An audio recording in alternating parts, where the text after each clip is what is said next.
palestra, tá bom? Vamos nos concentrar na prece.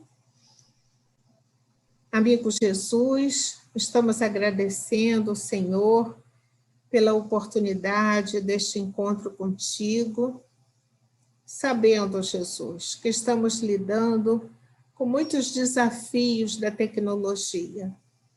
Mas, como bem sabes, Senhor, o esforço é muito grande para conseguirmos nos conectar através das ondas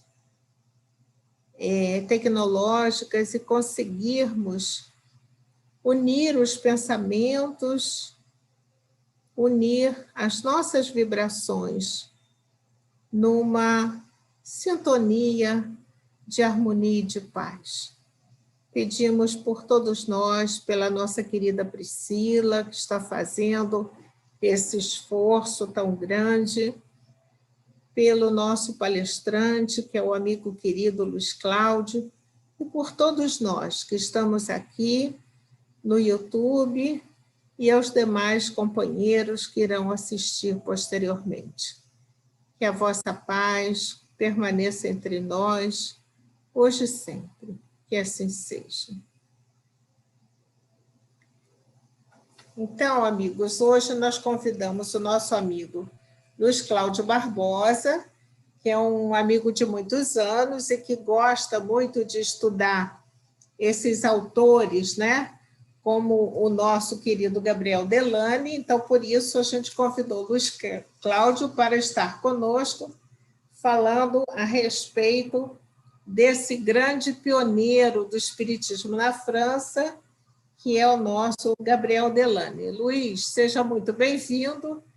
Você tem até 8:55 para conversar conosco, tá bom? Seu áudio está fechado.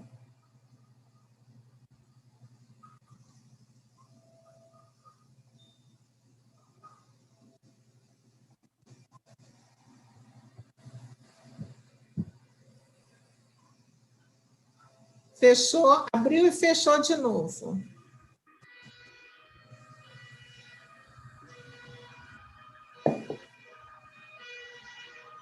E agora? Agora sim. Está certinho. Mas era você que estava me fechando aí, de acordo com a minha máquina aqui. Mas, de qualquer maneira, vamos ao estudo. Não há a menor dúvida que Gabriel Delany representa uma das grandes figuras do espiritismo no seu início, na sua formação. Inclusive, o nome dele é mencionado lá no livro Coração do Mundo, Pátria do Evangelho, pelo Chico, né? Como uma das figuras que, junto com Leon Denis, Flammarion Leon Denis, Flammarion, Gabriel Delany e... Quem é o outro ainda? Gabriel Delany, Flammarion, Leon Denis e... Bozano. Hã? Ernesto Bozano? Não. Tem um quarto ali, depois eu lembro. E Kardec. De qualquer maneira, esses seriam os 4 grandes indivíduos responsáveis. Repara uma coisa interessante. Eu não quero falar... eu assisti várias palestras do Delano por aí, e o que eu notei é que as pessoas fazem uma biografia da vida dele.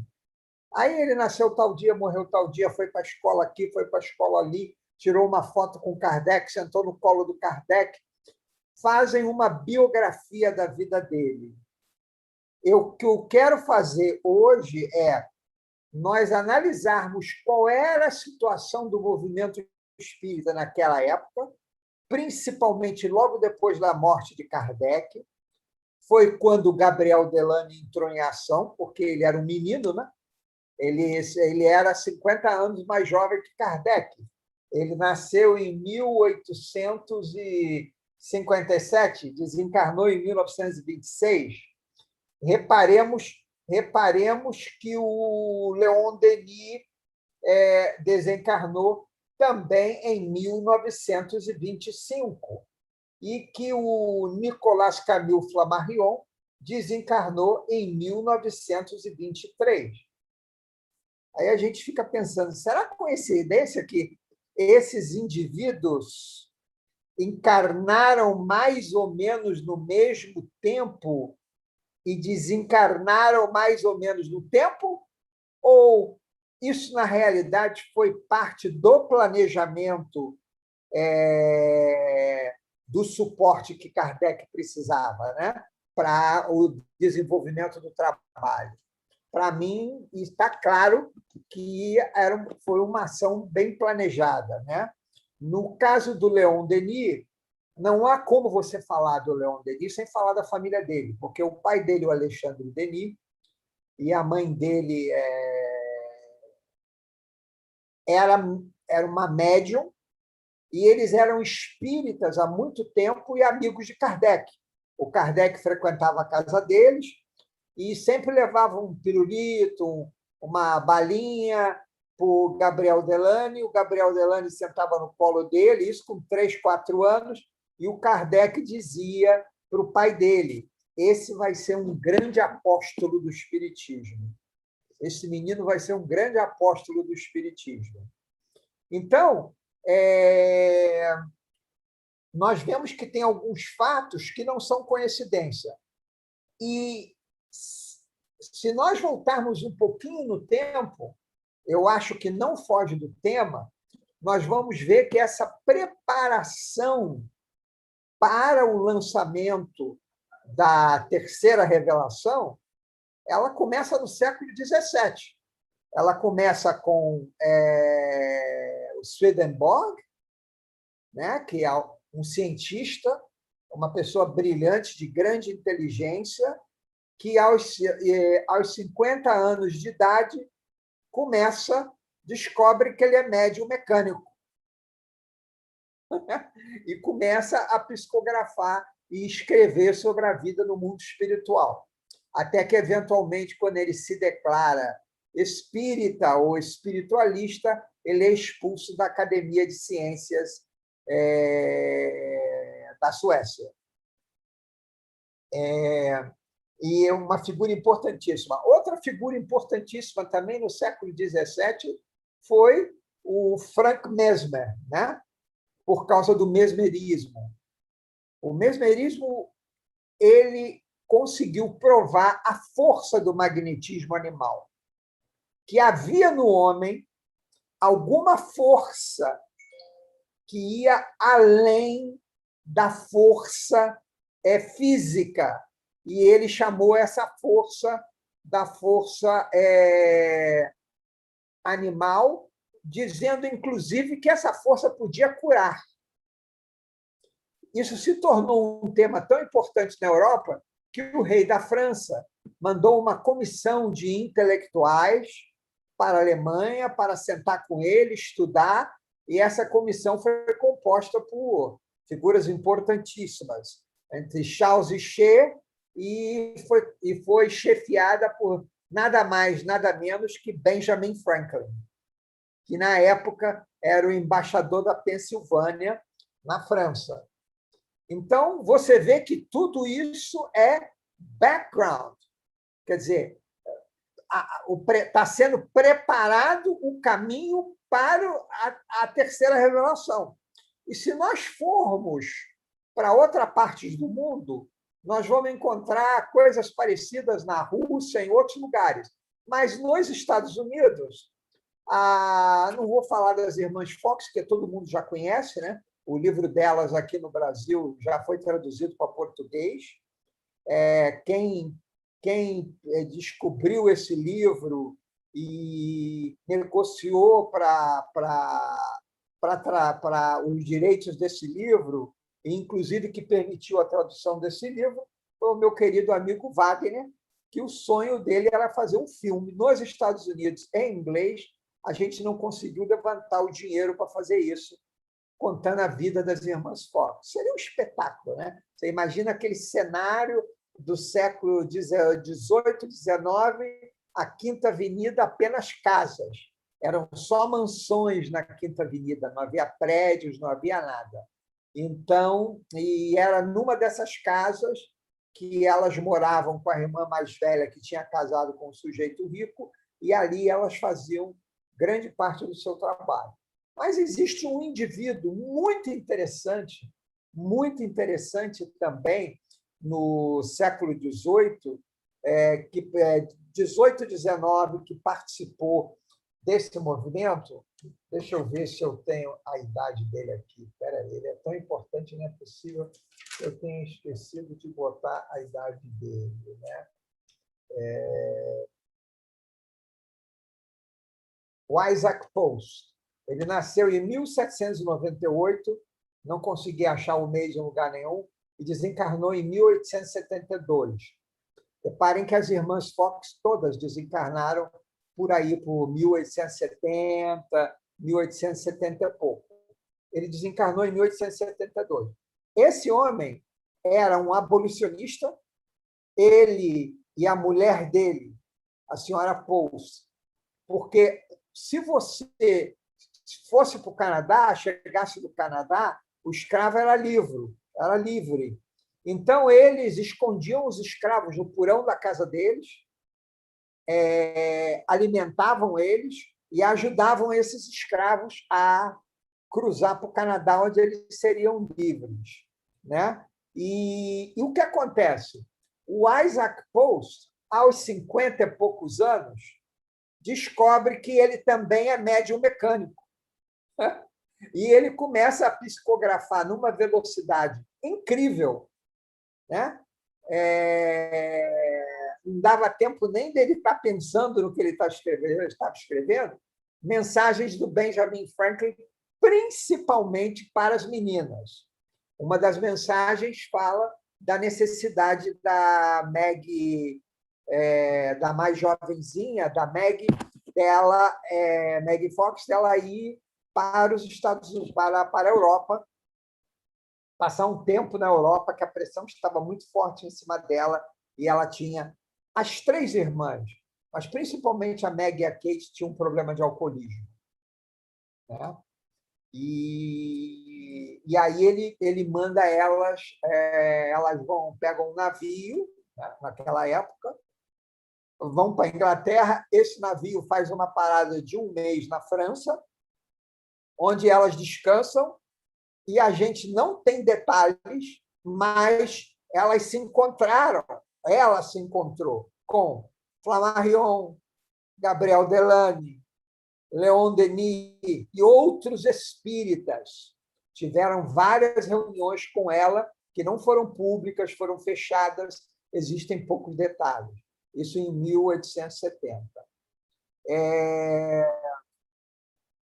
Indo mais adiante, aí o Isaac Post, né, nós encontramos, olha que engraçado, eu e o Wagner estávamos andando pela Quinta Avenida, estavam tentando angariar recursos para o filme das Irmãs Fox, que é um sonho, até hoje é um sonho, talvez um dia se torne realidade. E nós estamos andando pela Quinta Avenida, a gente vê uma Barnes & Noble, para nela, entra e começa a olhar os livros. Quem gosta de ler sempre vai parar numa Barnes & Noble, né? Na Quinta Avenida com a 28. E aí, olhando aqui, olhando ali, na seção Espiritualismo, encontramos um livro chamado Mensagens do Outro Mundo, Messages from the Other Side. Ok? O nome do livro é Messages from the Other Side. Psicografado mecanicamente pelo Isaac Post, com mensagens de Benjamin Franklin, George Washington, poetas importantes e algumas figuras da Inglaterra importantes.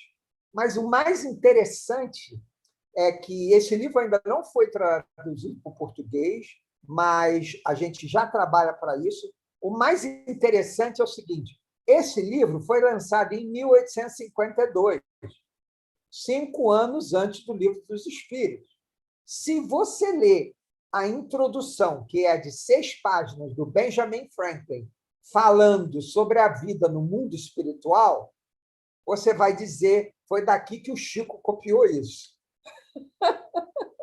Você vai dizer que o Chico copiou dali, do Benjamin Franklin. O que seria impossível, primeiro, porque o livro estava fora de press, não estava impresso, ninguém conhecia, e muito menos o Chico, né? Que só viajou para os Estados Unidos uma vez na vida dele.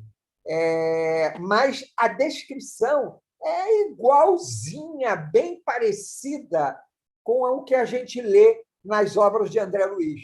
Nosso Lar, Os Mensageiros, ele fala das regiões escuras do umbral. É impressionante essa obra escrita por Isaac Post. Então, reparem,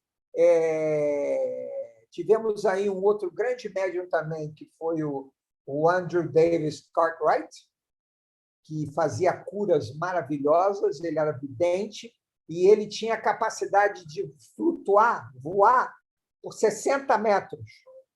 Ele voava 60 metros e voltava voando, né? Então, isso tudo chamou a atenção do mundo, da Europa. O que significa isso? Era preparação do mundo espiritual, eram os prepostos de Jesus trabalhando para que a terceira revelação fosse lançada, né? E a terceira revelação foi lançada, né? Não é o nosso tema aqui hoje, e, obviamente, a única coisa que a gente deve destacar é a incrível, incompreensível para a gente, eu diria, força de trabalho desse homem para ele, naquele período de 10 anos, escrever 5 obras daquela capacidade, daquele conteúdo intelectual e moral, né? Como ele quer dizer, era um espírito certamente altamente evoluído e bem preparado para a missão dele. Agora, o que aconteceu? Que agora vai entrar os nossos Delane, Flammarion e todos. Quando o Kardec desencarnou, o espiritismo ficou meio perdido ali na França. O pessoal ficou meio confuso. Como é que seria sem a liderança dele? Convidaram o Flammarion para assumir a Sociedade de Estudos Espíritas, né? Que era uma figura bem conhecida e bem respeitada. E ele não aceitou.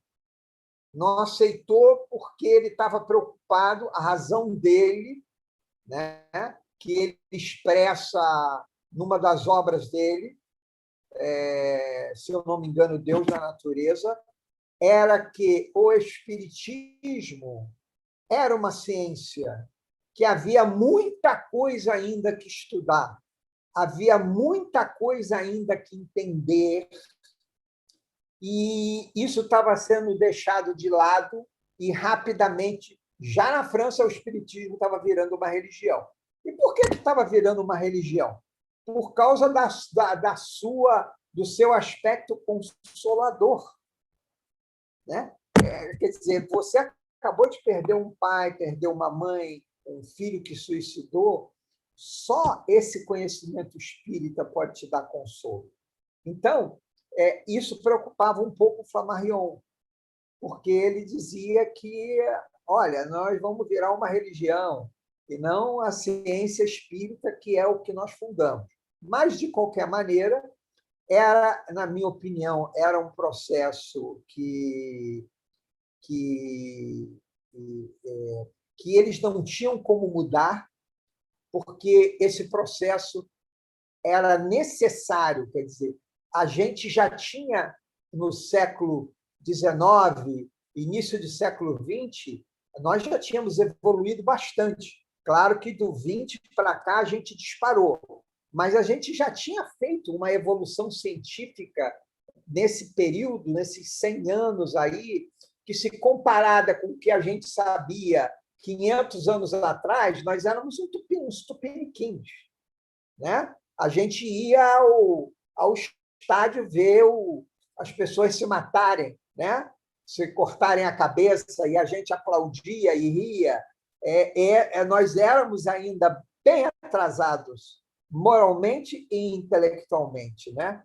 E vamos dizer assim, outra coisa que caracterizava isso era a verdadeira a desregrada vida sexual que se vivia em Roma, né?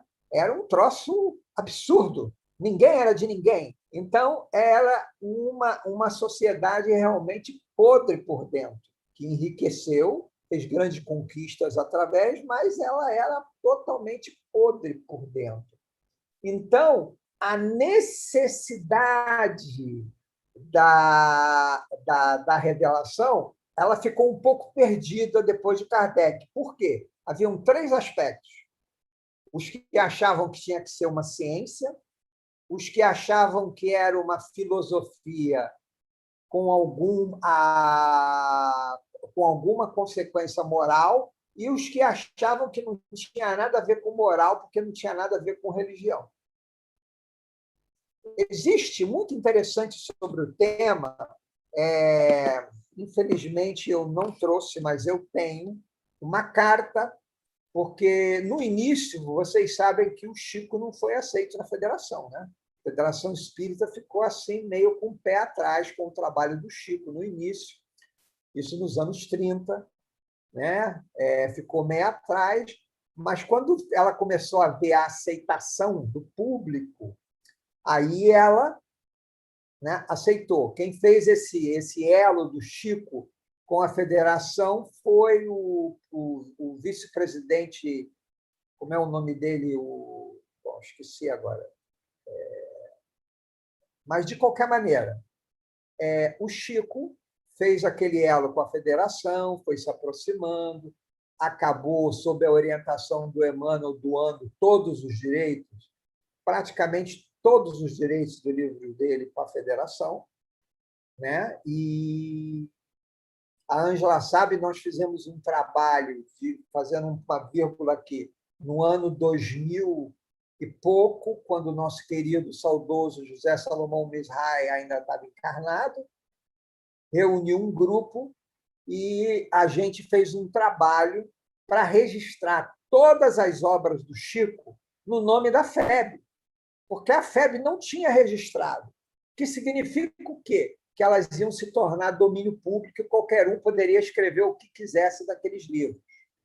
Mas a desencarnação do Kardec deixou o movimento espírita confuso. Deixou o movimento espírita confuso. E quem foram os indivíduos que foram tomar posições para que, obviamente, permanecesse o aspecto científico, que faz parte do espiritismo, o aspecto filosófico, mas principalmente o aspecto moral. Isso foi Leon Denis, isso foi Flammarion e Gabriel Delane. Por incrível que pareça, a gente pensa em Flammarion assim como um astrônomo, mas ele diz coisas nos livros deles que são maravilhosas. Ele tem resumos que são assim de uma sabedoria. Numa das obras dele, se eu não me engano, é Deus da Natureza. Eu estou com essa obra na minha cabeça porque foi a última que eu reli. Ele diz assim: tudo que nós vemos e construímos é feito de coisas que nós não vemos. Portanto, a única realidade permanente é a realidade do imponderável. Olha que sabedoria desse espírito, né? Tudo que nós vemos e fazemos, construímos, é feito de coisas que nós não vemos, né? Portanto, a única realidade permanente é a realidade empoderável. Ele tem, assim, uns pensamentos que ele lança nessa obra e em outras obras também, que são maravilhosos. E interessante que ele adere à parte moral, ele adere à necessidade de nós não abandonarmos os princípios cristãos ensinados por Jesus Cristo, porque está lá no Livro dos Espíritos, né?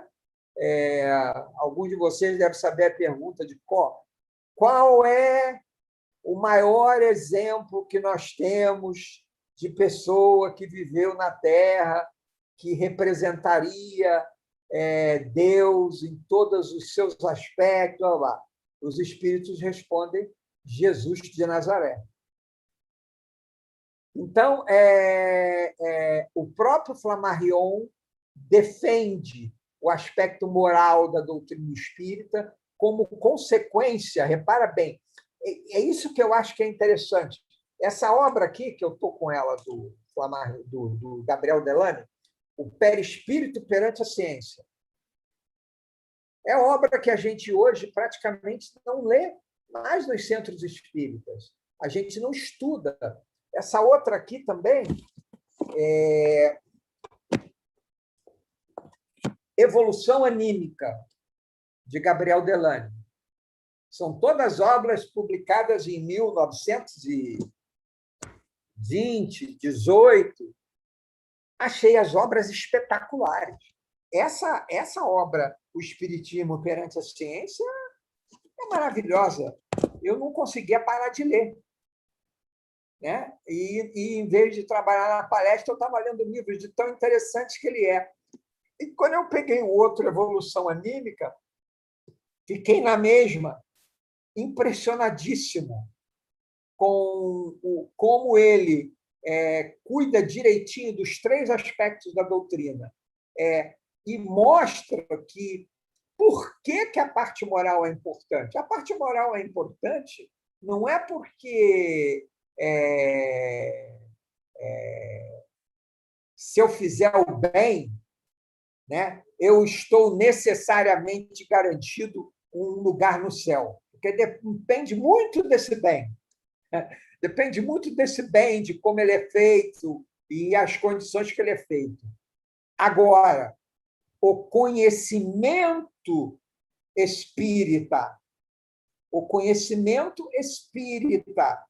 a revelação espírita, ela, sim, ilumina o indivíduo, o tira da ignorância, o ilumina, abre seus horizontes, e ele vai estudando,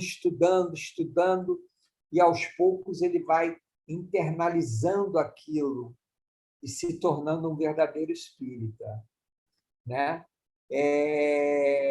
Então, esses espíritos, tanto Delany, Flammarion como Leni, claramente foram preparados para dar continuidade. O que o Gabriel Delany faz? Ele funda a Associação das Casas Espíritas da França, num esforço de tentar coordenar o movimento espírita. Ele funda uma revista chamada L'Espiritisme, que compete um pouco com a revista Espírita, né, que o Kardec publicava, mas no falecimento dele a esposa continuou publicando. Ele fundou vários centros espíritas pela França, o Gabriel Delany, vários. Ajudou a organizar, ajudou a fundar, ia lá, fazia palestras, participava, bababá. Mais ou menos o que o Divaldo faz hoje aí pelo mundo, né? Nos centros espíritas. Então, a importância do Delany para esse período foi fundamental. Então, eu acho que... Eu não gosto de falar demais. Eu acho que, para o bom entendido, poucas palavras bastam.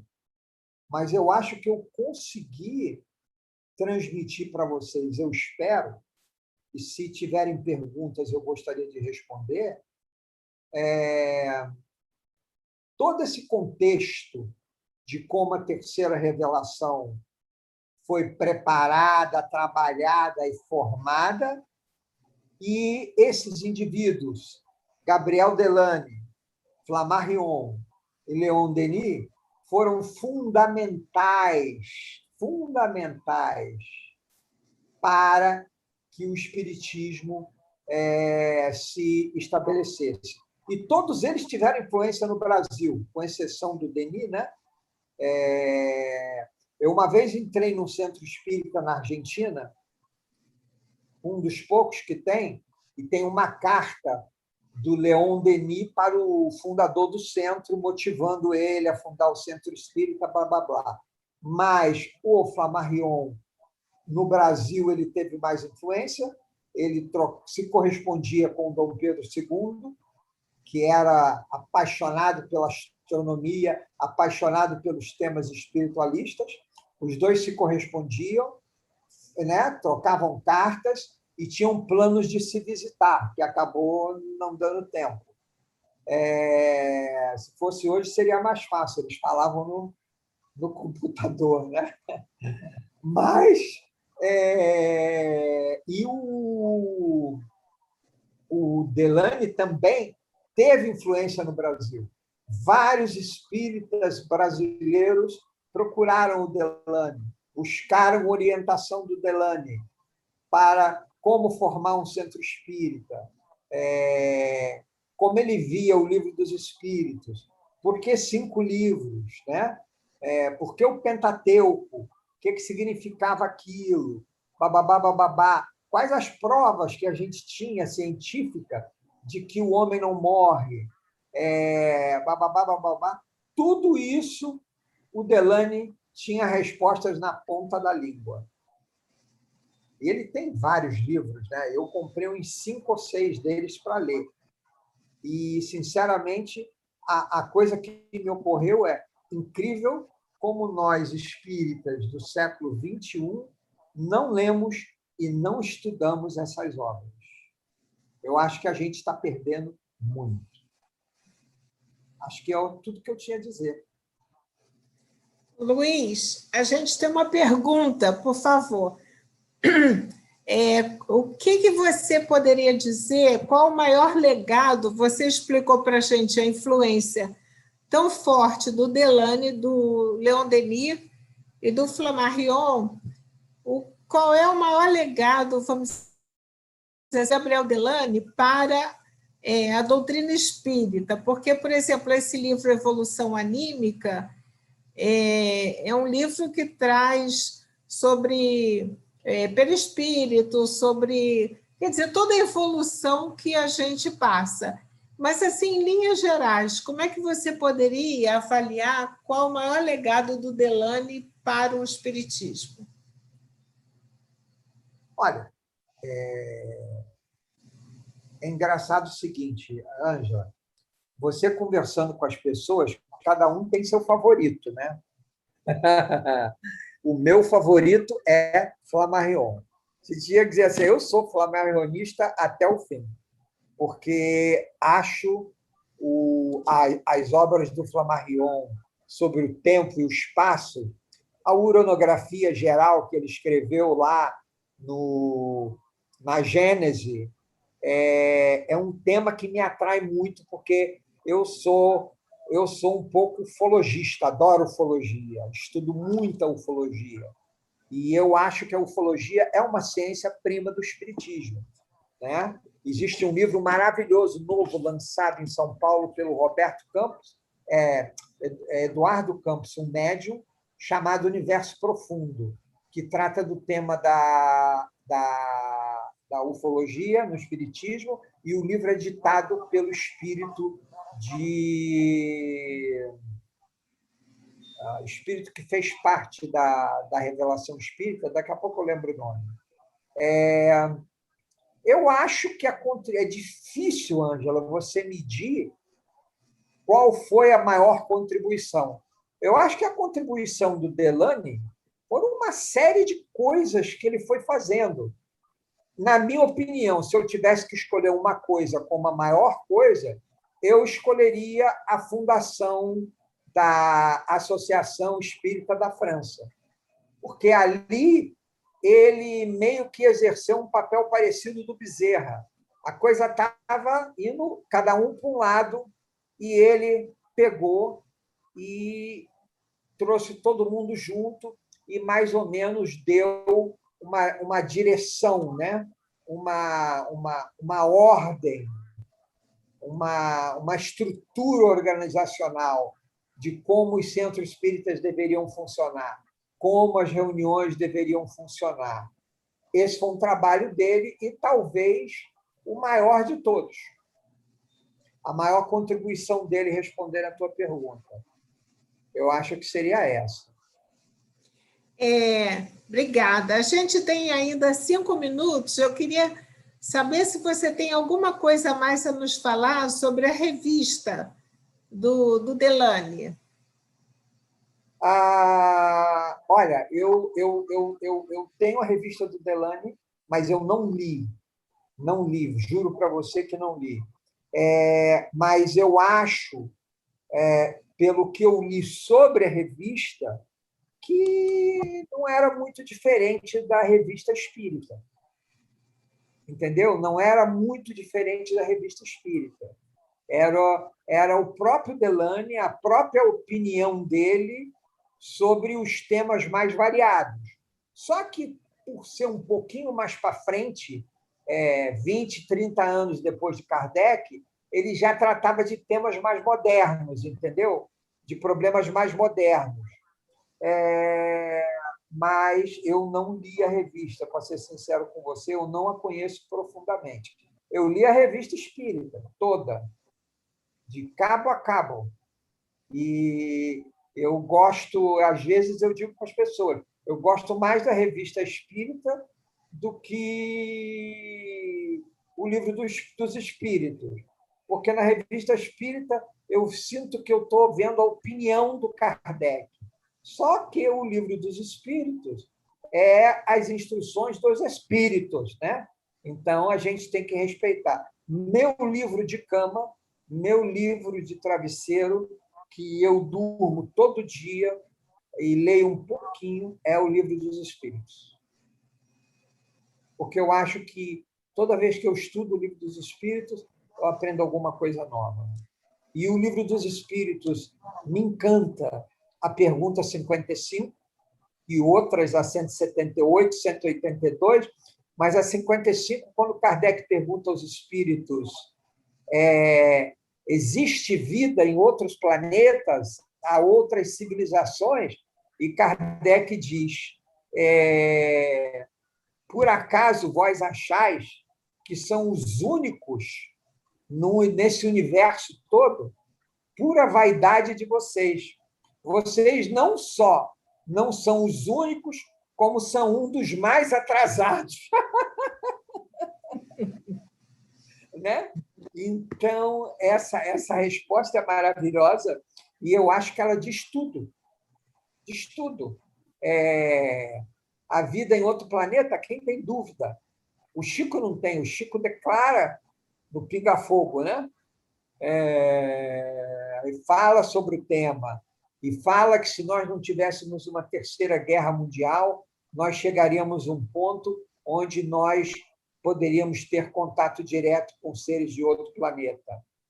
E eu acho que isso vai acabar acontecendo num mundo regenerado. No mundo regenerado, a gente caminha para a paz, para a compreensão, para o amor, para o perdão, para a gente dividir o ensino, um ensinar o outro, né? Para escolas para todos. Eu não sou comunista, não. Eu sou economista, tá? Treinado em Chicago, que é toda uma área de economia de mercado. Mas eu acho que quando a Ângela sabe, eu morei nos Estados Unidos 30 anos ou mais e na Inglaterra uns 5. Eu voltei para o Brasil por causa de uma enfermidade, eu resolvi fazer a recuperação e o tratamento no Brasil, porque no hospital americano eu achava todo mundo muito frio. Aqui tem mais carinho, mais amor. Agora, eu acho que nós, o Brasil, dará, no início desse século, uma guinada econômica tão grande que vai assustar o mundo. Tanto já está assustando que muitos países, como Estados Unidos e França e outros, eles querem tomar conta da Amazônia. Ô, Luiz, a gente já está nos minutos finais, realmente. Você desculpe interromper, porque nós já estamos chegando lá. A gente queria combinar uma coisa com você, que daqui a uns meses voltasse para conversar sobre Flammarion, que eu sei que aí vai ser assim a sua praia, conforme você mesmo diz. E para finalizar, eu queria saber quantos livros do Delany você já leu? Menina, na minha juventude, eu tinha lido todos. Quantos são? São mais ou menos 12 ou 13 Do total Delany? de livros que ele escreveu. Do Gabriel Delany? Sim. Por aí. Agora, esses que eu comprei, eu estou lendo. Eu comecei a ler, não consegui parar de ler, porque achei interessante. Qual o livro que mais... tem algum que mais te chama a atenção do Gabriel Delany? Com certeza. O Espiritismo perante a ciência. Entendi. Eu acho que o Espiritismo perante a ciência, o espírita do século XXI, que não leu, não estudou esse livro, infelizmente está perdendo muito, porque não tem um livro igual a esse aí fora. O Espiritismo perante a ciência da FEB? Não. Porque é Editora do Conhecimento. como título da FEB. Editora do Conhecimento. Entendi. Eles têm, no início do livro, eles têm uma espécie de uma série de figuras chaves do espiritismo, tá? Aí tá lá a Ivone Pereira, tá o Chico, Flammarion, tá o Andrew Cartwright, né? O Andrew Davis Cartwright, tá lá o Benjamin Franklin, tá lá como é o nome dele? Aquele que recebeu a mensagem de Maria. Eurípides Barçanufo? Eurípides Barçanuva, Bezerra, Gabriel Delany, William Crookes, Alfred Ross, Alexander Arscoff, Oliver Lodge. E, para minha alegria, né, apareceu lá uma foto e o nome de um médium que eu particularmente gosto. E muitos espíritas rejeitaram o trabalho dele. Eu acho que alguns trabalhos deles ficaram loucos, mas os primeiros trabalhos deles foram fenomenais, que é Hercílio Maes. Eu considero a obra Mensagens do Mundo Astral fenomenal. Uma das melhores obras espíritas que eu li. Depois foram mudando médiums, coisas foram ficando ruins. Não era o real, não era o Hercílio. Eu perguntei ao Divaldo sobre como é que é o nome do espírito orientador do Hercílio, que escreve os livros, o espírito orientador? Ramatiz? Ramatiz. Divaldo disse para mim o seguinte, que ele teve um encontro com... lá, quando o Divaldo vai aos Estados Unidos, a gente tem a vantagem que tem mais chance de conversar com ele, né? Porque é menos pessoas. você tem mais chance de bater papo com ele, né? Foi lá que eu perguntei a ele sobre o José, como é que estava o José Salomão, né? E ele disse que o José estava trabalhando na equipe como é o nome dele? Benjamin Franklin. Não, a equipe daquele espírito de muita luz, o brasileiro. Deixa só explicar para os companheiros que o José, que o Luiz está falando, José Salomão Israel, ele foi presidente durante muitos anos do Grupo Espírita Fabiano no Meyer. E foi uma pessoa, um trabalhador assim, incansável. E por isso ele é um companheiro muito querido nosso. E ele teve uma situação. Durante 30 anos, o José conviveu com a cadeira de rodas, quer dizer, ao final, porque ele tinha, quer dizer, o médico dele tinha dito que naquela condição ele não duraria mais de 10 anos, e ele viveu 30, né? Ele foi diretor da Federação Espírita Brasileira, do Parque Gráfico, e ele teve esclerose múltipla. E a esclerose múltipla, ela vai...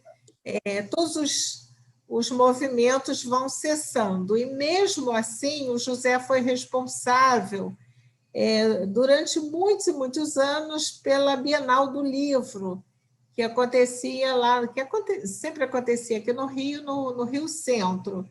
Então, depois desses 30 anos do José, nessa condição, quando ele desencarnou, ele libertou-se do corpo doente e ingressou no trabalho espiritual de uma forma extraordinária, porque a vida dele foi uma vida toda dedicada ao bem, ao trabalho, tanto na FEB quanto no Grupo Fabiano, e aí por isso que o Luiz está lembrando do José, entendeu? Luiz, a gente vai ter que encerrar, mas antes tem uma pergunta aqui, que a Cristina Campelo está pedindo para você indicar um livro inicial para começar a ler, do Gabriel Delany. Eu tenho dica, mas eu quero ouvir a sua, que você que é um especialista aí nesses clássicos. Olha, Nossa Senhora, tem alguns que são bem simples. Eu, se fosse ela, faria o seguinte: eu entrava na Amazon e botava Delany livros. Aí vai aparecer todos os livros do Delany. Aí ela vai 12. ler. Vão aparecer os 12. E aí ela vai ler a descrição e ela vai ver qual aquele que ela acha que se adapta mais a ela. Né? Eu acho que é uma coisa muito pessoal. Se você me perguntar, eu continuo afirmando. O livro que eu mais gostei é O Espiritismo perante a Ciência. Agora, ele é um livro um pouco mais complexo. Exatamente. Eu sugiro a Evolução Anímica, Cristina. Que a Evolução também é um bom livro. Eu acho um livro excelente, excelente, entendeu? Ô, Luiz, a gente está assim, extremamente feliz porque você tem muita experiência, você tem muito conhecimento, e nós vamos combinar, como na terça-feira as nossas reuniões abrangem o tríplice aspecto da doutrina espírita, nós vamos combinar para você voltar daqui a uns 2 ou 3 meses para você falar sobre Camille Flammarion. Está combinado? Será um prazer. Até lá você já estará andando. Se Deus quiser. Um ano acabado, né, amigo? Até lá você já está andando. Já está de andador, né? Não, mas eu já estou andando sem o andador. Que beleza. Só que eu só consigo dar 2 passos, 3 passos, 4 passos. Mas estou indo, né? E fisioterapia todo dia, 1h30, 2 horas. É isso aí. Então, a gente agradece muito a você, a gente agradece muito aos companheiros que estão aqui na sala do Zoom, aos companheiros que estão no YouTube. Lembrando que na semana que vem nós teremos a Jurema Seckler, que é uma pessoa também especialista em Ivone Pereira, e por isso nós pedimos a Jurema para falar sobre o drama da Bretanha, e a Jurema vai falar, então, no dia 23, sobre o drama da Bretanha, de Ivone Pereira, e no dia 30 nós teremos os fenômenos em Hydesville, com a família Fox e com o nosso companheiro Marco Juver, que todos vocês conhecem, pelo menos que acompanham os nossos estudos aqui no Ibirajara, conhecem. O Marco Juver, que mora lá em Teresópolis, vai nos falar sobre os fenômenos em Hydesville com a família Fox. Tá bom? Então, nós vamos encerrando e a gente gostaria de pedir a Cláudia Araújo para fazer a nossa prece. Pode ser, querida? Nossa querida Cláudia, vamos lá, abre seu microfone. Vamos orar.